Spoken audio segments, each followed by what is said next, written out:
بسم اللہ الرحمن الرحیم۔ السلام علیکم ورحمۃ اللہ وبرکاتہ۔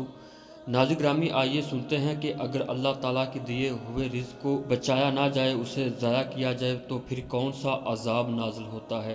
مگر اس سے پہلے آپ ہمارے چینل کو سبسکرائب کر لیں اور ساتھ لگے بیل آئیکن کے نشان کو پریس کر دیجئے تاکہ آنے والی ویڈیو کی نوٹیفیکیشن آپ کو بر وقت مل سکے۔ تو ناظرین کرام، ہمارے اکثر گھروں میں رزق ضائع ہو جاتا ہے مگر ہمیں اس کی کوئی پرواہ نہیں ہوتی۔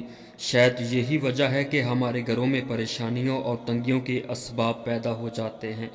حضرت علی کرم اللہ وجہ الکریم اپنے حجرے مبارکہ میں تشریف فرما تھے کہ ایک عورت آپ کے پاس آئی اور کہنے لگی کہ اے امیر المؤمنین رضی اللہ تعالی عنہ، یہ کیا وجہ ہے کہ ہمارے گھر میں لڑائی جھگڑے رہتے ہیں، پریشانیاں ختم نہیں ہوتی، گھر میں کوئی بھی ایک دوسرے کے ساتھ محبت اور خلوص کے ساتھ پیش نہیں آتا۔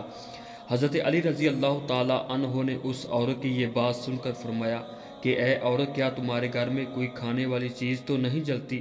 وہ عورت بولی، کہنے لگی کہ اے امیر المومنین، ہاں ایسا ضرور ہوتا ہے، میں گھر میں جب بھی کبھی دودھ ابالتی ہوں تو تھوڑا سا دودھ ابل کر باہر آ جاتا ہے۔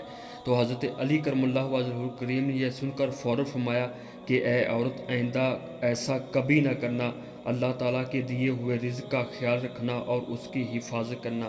تو ناظرین گرامی، اس عورت نے حضرت علی رضی اللہ تعالیٰ عنہ کی یہ بات سنی اور اس پر عمل کیا۔ چند ہی دنوں کے بعد اس کے گھر کی تمام لڑائی جھگڑے ختم ہو گئے، پریشانیاں دور ہو گئیں۔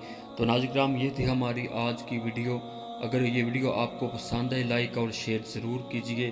اللہ تعالیٰ آپ کو جزائے خیر عطا فرمائے، آمین یا رب العالمین۔